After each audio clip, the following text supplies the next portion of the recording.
శ్రావణ మాసంలో భాగంగా కౌతలం మండలం పరిధిలోని ఉరుకుంద గ్రామంలో వెలిసినటువంటి శ్రీ లక్ష్మీ నరసింహస్వామి వారోత్సవాల్లో భాగంగా మొక్కుబడులు చెల్లించుకునేందుకు వచ్చే భక్తుల నుంచి వ్యాపారస్తులు అధికంగా డబ్బులు వసూలు చేస్తూ ఇబ్బందులకు గురి చేస్తున్నట్లు ఆయా గ్రామాల భక్తులు వాపోతున్నారు.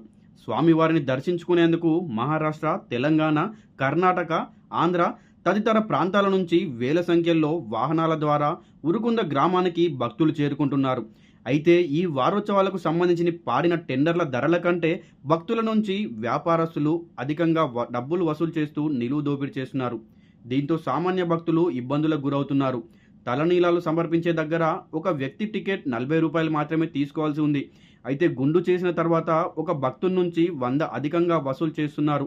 అలాగే టెంకాయల దగ్గర నుంచి ప్రతి వస్తువు నిర్ణీత ధర కంటే అధికంగా వ్యాపారస్తులు వసూలు చేస్తున్నారు. సంబంధిత అధికారులు మాత్రం చూసి చూడనట్టు వ్యవహరించారు.